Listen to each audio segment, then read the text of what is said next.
Hello, Myrtle Colleges. For those of you that were on the webinar, you probably heard me smacking my forehead at the end of the webinar when I realized that I had not pressed record. And so this is me sitting by myself in front of the computer, recording the Myrtle Data Feedback webinar that will be posted online. I do have notes on the questions that were asked by the participants in the webinar, and I will be covering those in this playback. For those of you watching, thank you for watching this webinar. We are at the front end of the Myrtle evaluation, and we wanted to take an opportunity to address some topics related to data submissions in an effort to clarify and hopefully clean up some of the some topics related to data. Each of the colleges should have received from us what we're calling a data feedback form, which essentially lists a set of characteristics that we're expecting to receive in the data, along with an assessment of how each of the colleges did relative to those 7 characteristics in the previous data submission, which we received in October. This webinar is going to cover a handful of topics. The first is a review of what we saw in the fall 2014 data submission. The second is the contents of the feedback forms. The third is what we're expecting in the next data submission, the spring 2015 data submission, which is due February 27th, and a handful of other topics related to data. So starting with the fall 2014 data submission, colleges submitted data to us in October of 2014. We used the data primarily to fill out the annual performance report, which went to the Department of Labor. The data submission included data through the summer of 2014. There were some colleges that had programs up and running and had data to submit, even some colleges that had programs that have been running for more than one term. Other colleges have yet to go live with some of the programs under this grant.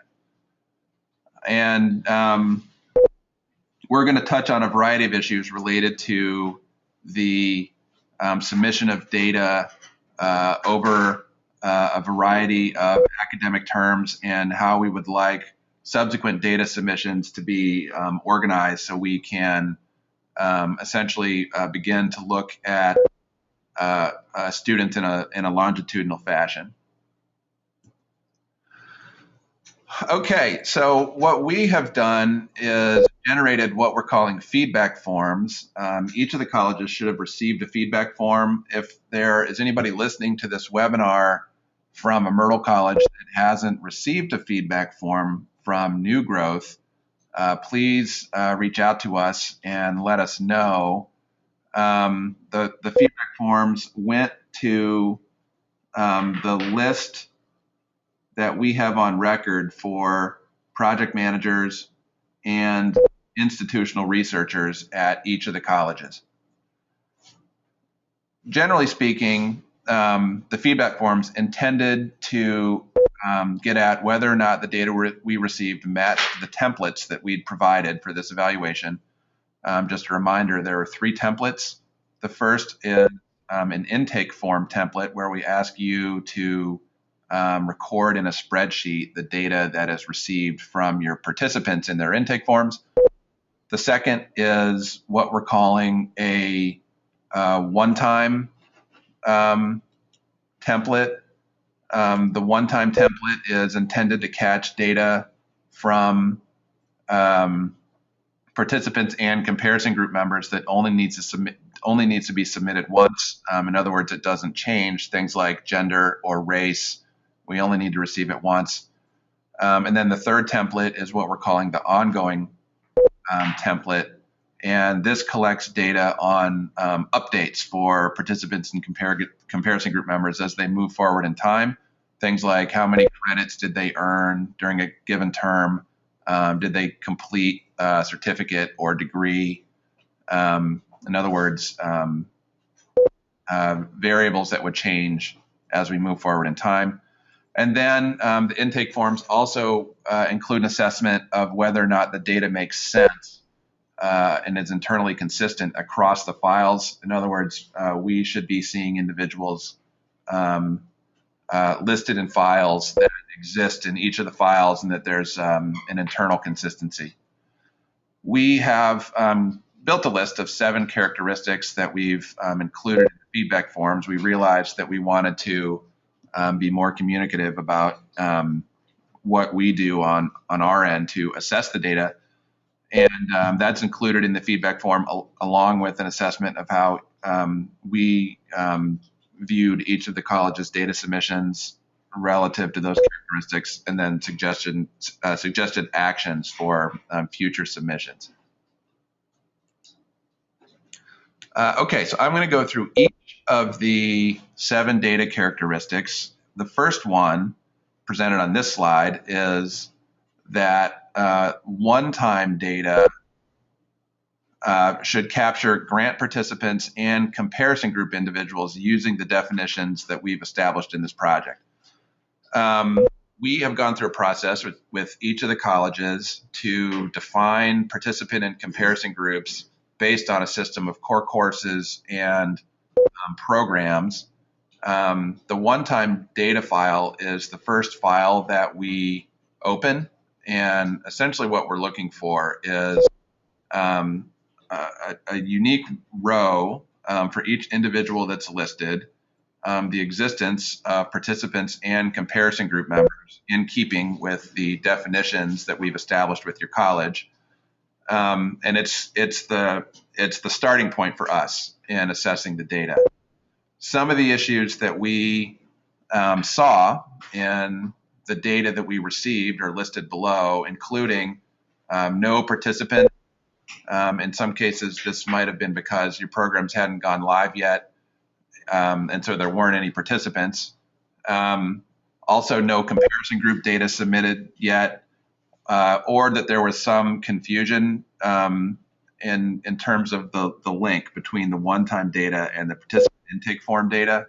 We'll get to this in a second, but essentially what we're looking for is both participants and comparison group members in the one-time data, but only but only participants in the intake form data.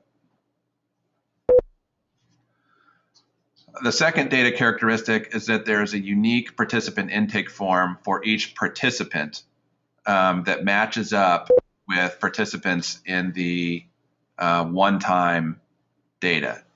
And so issues is that no participants listed, or a mismatch between the participants and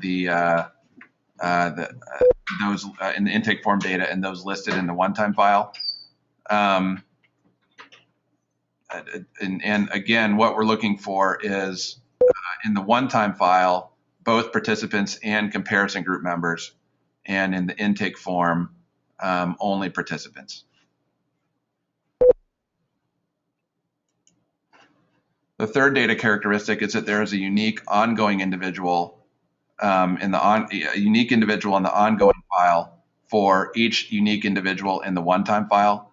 And again, the intent here is that the one-time file is the first template that we open. It's kind of the master list that we're using, or the starting point for individuals that are included in this evaluation. And the ongoing file is the update that we're receiving from your college on what happened to those individuals in a given term. And so for each individual that's listed in the one-time template, we should also see them showing up in the ongoing template. Our assumption is that if an individual does not appear in the ongoing data, that they were not enrolled in a given term. And the issues that we're seeing is, the big issue is a mismatch between who is showing up in the one-time file and who is showing up in the ongoing file.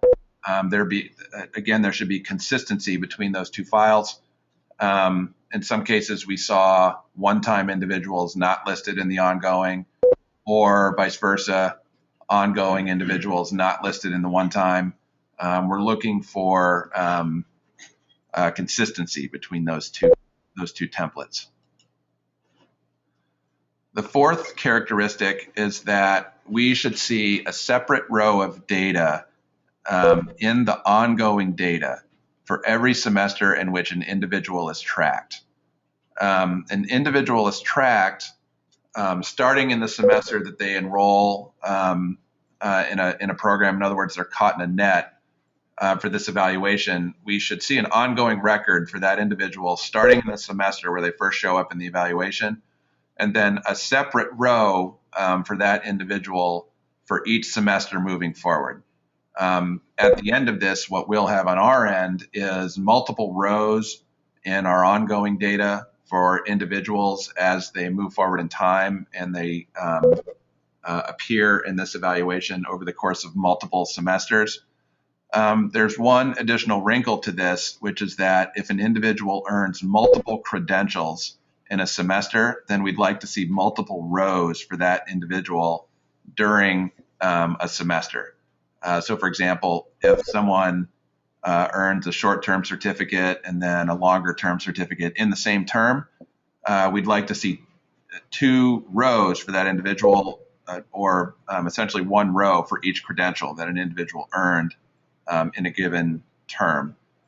So far, no issues related to that. Colleges appear to be tracking students over time, or in many cases, there hasn't been enough time for us to see multiple semesters for students.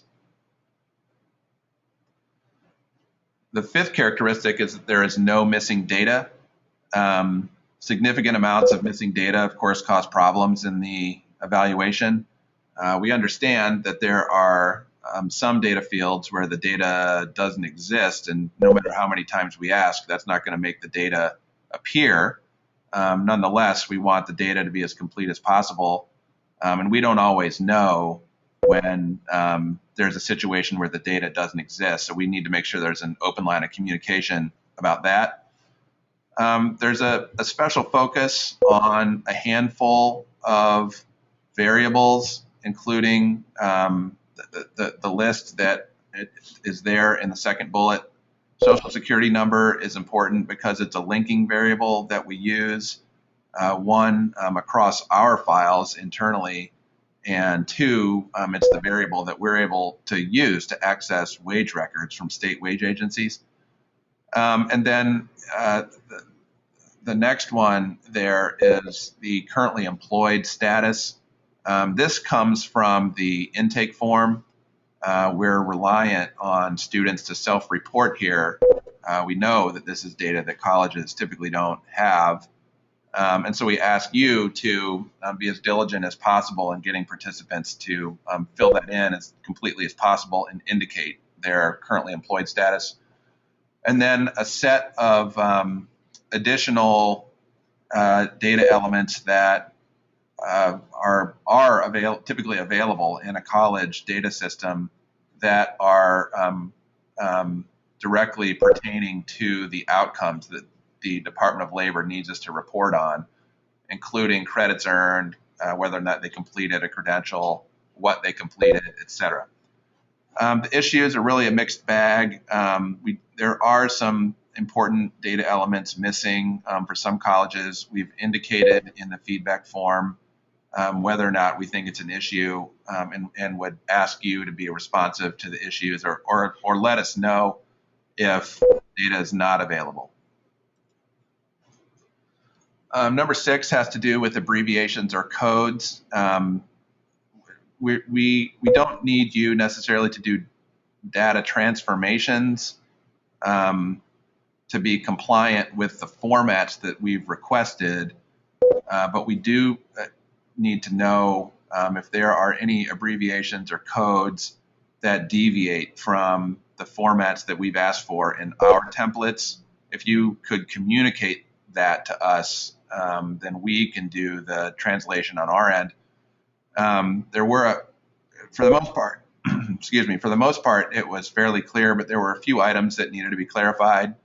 Again, if your abbreviations or codes that come out of your system look different than our formats,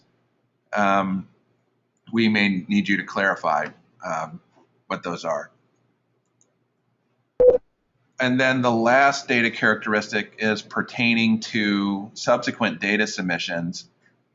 We essentially only need colleges to provide to us new data. If you want to provide a running list to us that includes all historical data, that's fine, but we also are keeping the running list. We only need new data.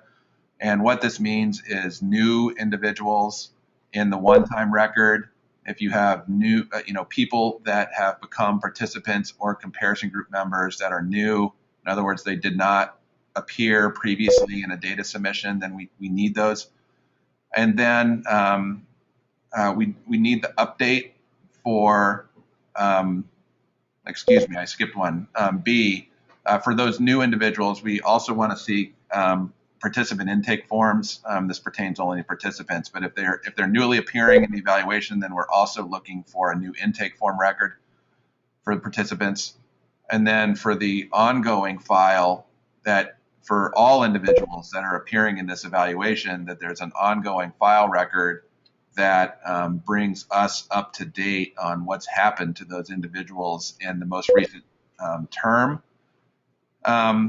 There's an underlying assumption here, which is important, and it's that if an individual has, if an individual is not appearing, if they're absent in the ongoing file, then we're making an assumption that that individual did not enroll during the academic term that you're reporting.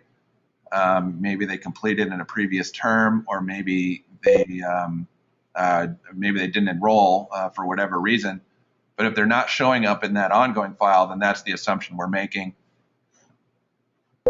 This issue has not been relevant yet because we've not asked for more than one data submission. But as we move forward and as we provide feedback forms following each data submission cycle, this will be an element that we assess.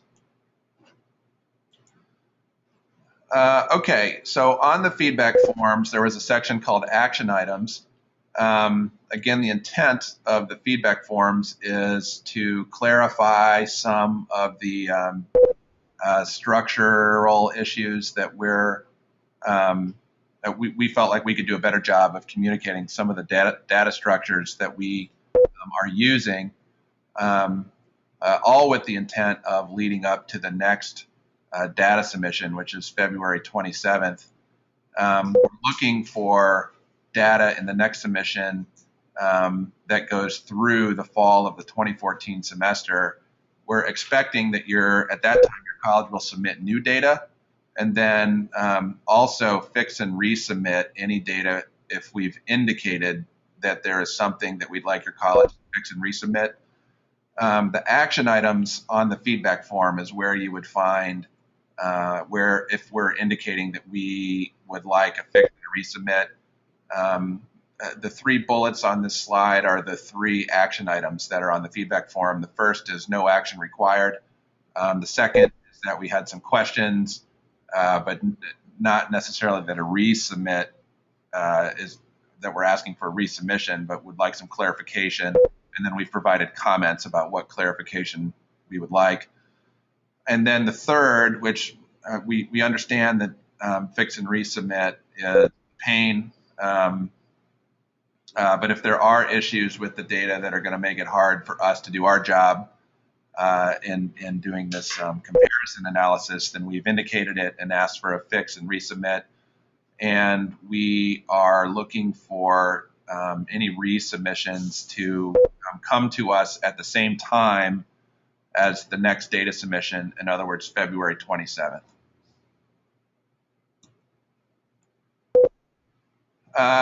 So this slide recaps the spring 2015 data submission due February 27th.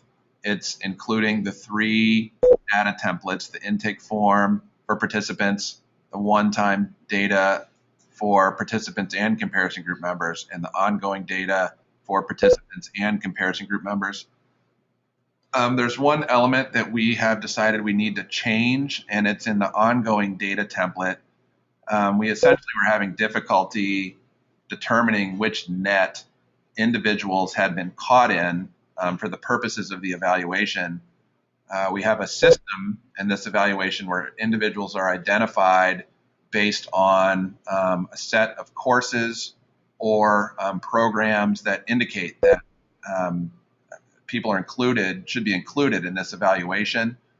The reason that somebody got caught in the net is not always apparent in the data. So for example, an individual may be enrolled in a key course, and that caused them to be caught in the net and included in the evaluation. And that individual may have included in their intake form their program of study, but their program of study may not always line up with what we're using for our comparison purposes in the evaluation. One example is that an individual indicated on an intake form that they're enrolled in an accounting program, and that is in fact true. In the one-time data, the college pulled the student and it indicates that they are enrolled or declared for the business management program. That doesn't tell us which group the individual should be put in for the purposes of MRTDL, and so we're adding a column to the ongoing data where we're asking the colleges to clarify for us which program grouping participants should and comparison should be lumped into. The new template will be made available imminently. And more specifically, what we're asking for is the grouping. For example, if a student is enrolled in a program that consists of a stacked set of programs, perhaps there's a short-term certificate, an intermediate-term certificate, and an associate degree, all within a stack. If the individual, perhaps has indicated that they're pursuing the associate degree, and ultimately ends up getting the short-term certificate, but all within the stack, what we need to know is the name of the stack. We don't need to know the specific program because we understand there's some fuzziness related to that, but we do need to know the group that individual should be placed in for comparison purposes. Again, the new template will be made available imminently. A couple of other topics. There's some process work that we need to do on our end. There are a couple of individuals on our team that you could potentially hear from. One is Anna Meyer.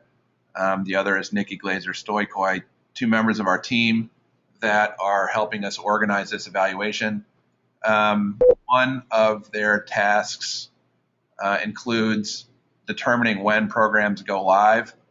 So we know that colleges are going through planning processes and purchasing equipment, hiring instructors, and getting programs stood up.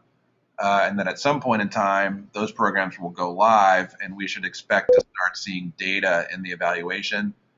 We want to make sure we understand the timing because it's relevant in terms of the data submissions. And then the other topic is around historical comparison data. We have a handful of colleges in this consortium that have comparison strategies that include data that goes back in time and looks at historical timeframes. In some cases, we have not received the historical data from colleges yet, which is okay. We're not asking for colleges to rush and submit that in the next data submission, the February data submission, but we do want to make sure it stays on the radar screen, and our team will be following up with those colleges to make sure that historical comparison data assembly process moves forward. If not in February, then at sometime in the future. Okay, so my apologies to everybody that asked questions when we were doing this webinar the first time around. I did take notes on what those questions were, and so I'm going to reflect them here. One question was asked around, there was an inquiry about the intake form. Specifically, the question was, do we need intake form data for participants only or for participants and comparison group members? And the answer is for participants only. We only need intake form data for participants only. And so this referring to the 3 templates, one of the templates is called the intake form template. And in that template, we should see entries only for participants. The other 2 templates, which are the ongoing template and the one-time template, there should be entries for both participants and comparisons in those templates. There was a question around clarifying what's needed in terms of the ongoing data. Do we need to are we keeping the running list, or is each college keeping a running list? And so to review, what we're looking for in the ongoing data is only new data. I mean, ultimately, if you submitted a running list, it would be fine, but we don't need it. We're keeping the running list on our end. What we need is updates. And again, I'm referring to characteristic number 7. What we're looking for is, in the ongoing data, a unique row for each individual for each term that individual is enrolled in the college. The ongoing data includes the update data that we need to monitor progress of individuals through programs, things like credits and completions. And we're expecting to receive an update row on each individual that's included in the evaluation, including participants and comparison group members, in that ongoing data following each term. Our assumption is that if an individual does not appear in that ongoing data, that individual was not enrolled in the college during that term.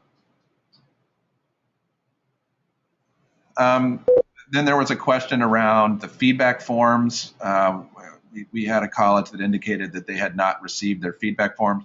If there's anybody that is listening to this webinar that doesn't know what I'm talking about in terms of a feedback form, please reach out.